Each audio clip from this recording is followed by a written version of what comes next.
besoin de toi, maître. Heureuse est la mère qui t'a porté et allaitée.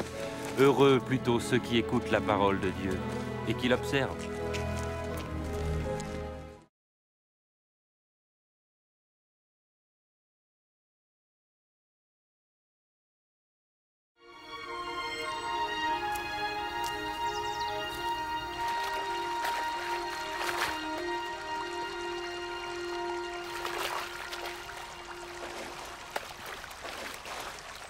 Apprends-nous à prier, comme Jean l'a appris à ses disciples. Quand vous priez, dites « Notre Père qui es aux cieux, que ton nom soit sanctifié, que ton règne vienne, que ta volonté soit faite sur la terre comme au ciel. Donne-nous chaque jour notre pain quotidien. Pardonne-nous nos offenses, comme nous pardonnons aussi à ceux qui nous ont offensés. Protège-nous contre la tentation et délivre-nous du mal. »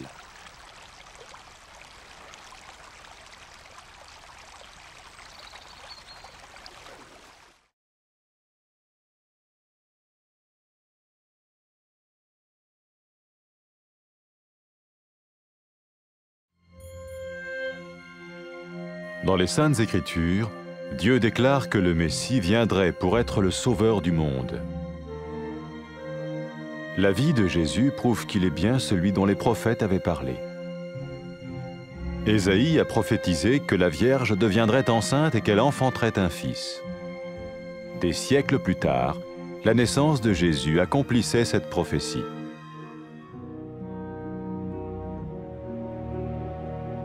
Les Saintes Écritures déclaraient que le saint à naître serait appelé le Fils de Dieu. Cela signifiait que Jésus serait le Fils de Dieu au sens spirituel et non au sens physique. Nous le voyons par sa manière de vivre.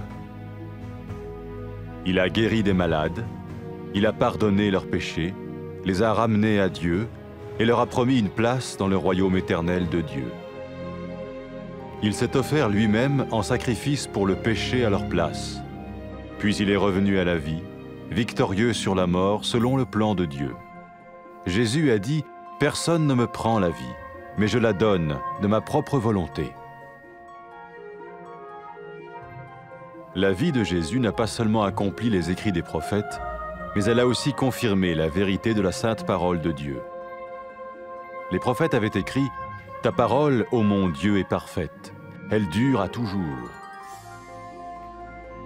Jésus lui-même a dit « Le ciel et la terre disparaîtront, tandis que mes paroles ne disparaîtront jamais. » Jésus est venu pour nous donner la vie dans toute sa plénitude.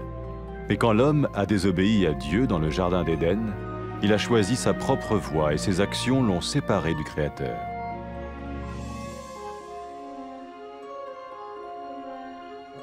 Les Saintes Écritures déclarent que tous ont péché et que le salaire que paye le péché, c'est la mort. Il s'agit de la mort spirituelle, éternelle séparation d'avec Dieu. Mais tout comme Dieu a donné un bélier pour qu'il meure à la place du fils d'Abraham, ainsi il a envoyé Jésus, le Messie, mourir à notre place. Sa vie, sa mort et sa résurrection restaurent la relation entre Dieu et tous ceux qui mettent leur confiance en lui. Maintenant, non seulement Jésus pardonne les péchés de ceux qui le suivent, mais il les sauve aussi du jugement éternel de Dieu. Ils sont sûrs d'aller au paradis et de vivre avec lui pour toujours. C'est cette vie et cette liberté de la culpabilité et du pouvoir du péché que Jésus offre à chacun aujourd'hui. Cela ne veut pas dire suivre une religion, mais choisir d'avoir foi en Jésus qui dit « Je me tiens à la porte et je frappe. Si quelqu'un entend ma voix et ouvre la porte, j'entrerai chez lui. » Cela veut dire se tourner vers Dieu et croire que Jésus vient dans nos vies pardonner nos péchés et nous rendre tels qu'il veut que nous soyons. Il ne suffit pas d'approuver intellectuellement ce qu'il dit, ni de vivre une expérience émotionnelle. Nous le recevons par grâce, au moyen de la foi, par un acte de notre volonté. Lorsque quelqu'un est prêt à suivre Jésus le Messie, il peut lui parler par une simple prière. Peut-être êtes-vous prêt maintenant à ouvrir votre vie à Dieu. Si oui, vous pouvez vous joindre à la prière suivante, silencieusement. dans votre cœur. Seigneur Jésus, j'ai besoin de toi. Merci d'être mort sur la croix pour mes péchés.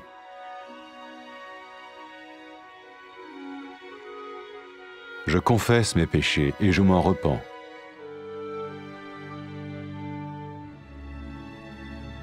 Je t'ouvre la porte de ma vie et je te reçois comme mon Sauveur et Seigneur.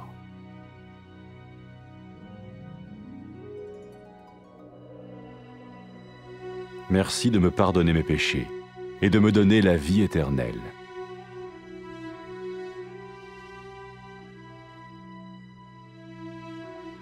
Fais de moi le genre de personne que tu veux que je sois. Maintenant que je deviens l'un de ceux qui te suivent. Amen.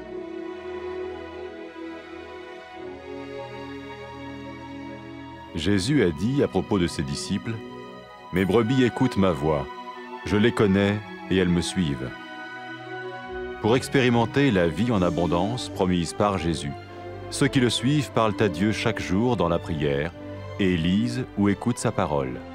Ils parlent de lui à d'autres personnes et rencontrent régulièrement ceux qui l'aiment et le suivent.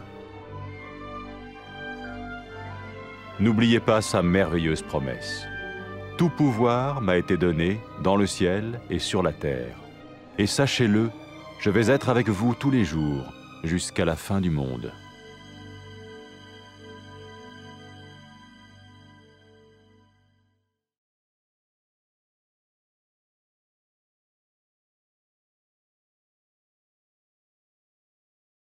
Muhtacız Efendimiz.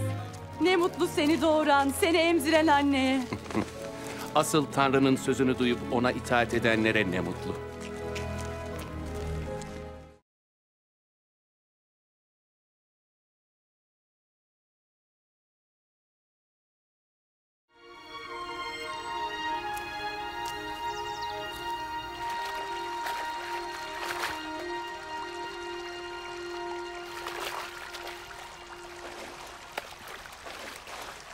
Yahya'nın öğrettiği gibi sen de bize dua etmesini öğret lütfen.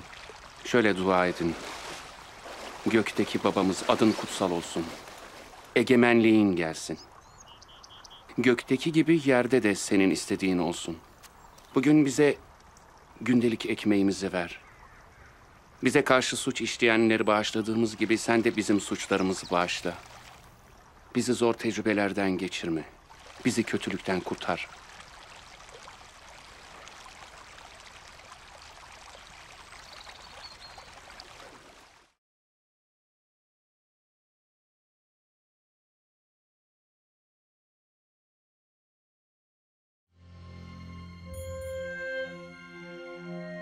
Kutsal yazılarda Tanrı, Mesih'in dünyanın kurtarıcısı olmak üzere geleceğini söyler. İsa'nın hayatı, peygamberlerin bahsettiği kişinin o olduğunu kanıtlar. Yeşaya, Bakire'nin gebe kalıp bir oğul doğuracağını söylemişti. Yüzyıllar sonra İsa'nın doğumuyla bu peygamberlik gerçekleşti. Kutsal yazılar doğacak kutsal olanın Tanrı'nın oğlu olacağını söyler. Bu İsa'nın fiziksel anlamda değil, ruhsal anlamda Tanrı'nın oğlu olacağı anlamına gelir. Bunu onun hayatında görüyoruz. İnsanları hastalıklarından iyileştirdi, günahlarını bağışladı, onları tekrar Tanrı'ya yöneltti. Tanrı'nın sonsuz krallığında onlara bir yer vaat etti. Günahın kurbanı olarak onların yerine kendini sundu ve ölümü yenerek dirildi. İsa, canımı kimse benden alamaz, ben onu kendiliğimden veririm dedi. İsa'nın hayatı yalnızca peygamberlerin söylediklerinin gerçekleşmesini sağlamadı. Aynı zamanda Tanrı'nın kutsal sözünün gerçekliğini doğruladı. Peygamberler Tanrı'nın sözü kusursuzdur. Sözün ey Rab sonsuzdur der. İsa'nın kendisi de yer ve gök ortadan kalkacak ama benim sözlerim asla ortadan kalkmayacak dedi. İsa hayatı tüm doluluğuyla bize vermek için geldi. Ama insan Adem bahçesinde Tanrı'ya itaat etmeyince kendi yolu ve davranışları onu yaratıcısından ayırdı. Kutsal yazılar herkesin günah işlediğini ve günahın ücretinin ölüm olduğunu söyler. Bu ruhsal bir ölüm anlamına gelir. Yani Tanrı'dan ebedi bir ayrılık. Ama Tanrı İbrahim'in oğlunun ölmesi yerine bir koç gönderdiği gibi bizim yerimize ölmesi için de Mesih İsa'yı gönderdi. İsa'nın yaşamı, ölümü ve dirilişi Tanrı ile kendisine güvenen herkesle ilişkisini düzeltti. Şimdi İsa'yı izleyenlerin yalnızca günahları bağışlanmıyor. Aynı zamanda Tanrı'nın ebedi yargısından kurtuluyorlar. Cennette sonsuza dek Tanrı ile yaşayacaklarından eminler.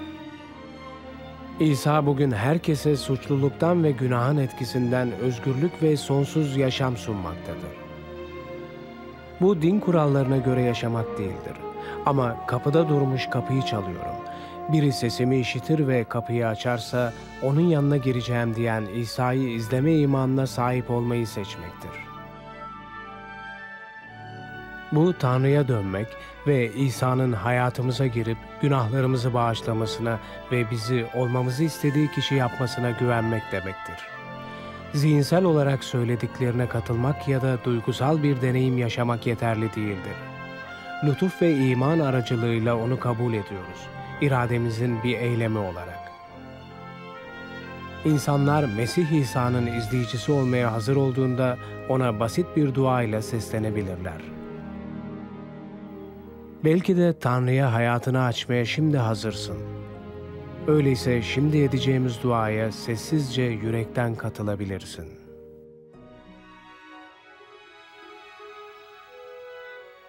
Rab İsa, sana muhtacım.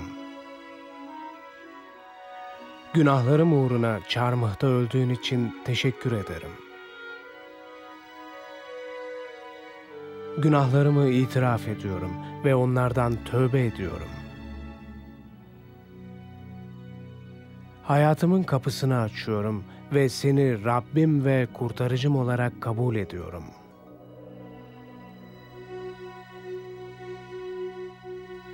Günahlarımı bağışladığın ve bana sonsuz yaşam verdiğin için teşekkür ederim.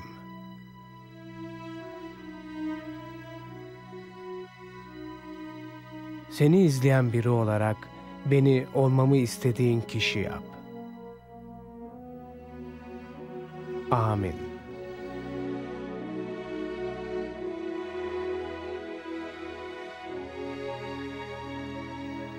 İsa onu izleyenler için, koyunlarım sesimi işitir, ben onları tanırım, onlar da beni izler dedi. İsa'yı izleyenler, vaat ettiği bol yaşama sahip olabilmek için duayla her gün ona seslenir. Onun sözünü okur ve itaat ederler. Başkalarıyla onun hakkında konuşur ve onu sevip izleyenlerle sık sık bir araya gelirler. Onun harika vaadini hatırlayın. Gökte ve yeryüzünde tüm yetki bana verildi. İşte ben dünyanın sonuna dek her an sizinle birlikteyim.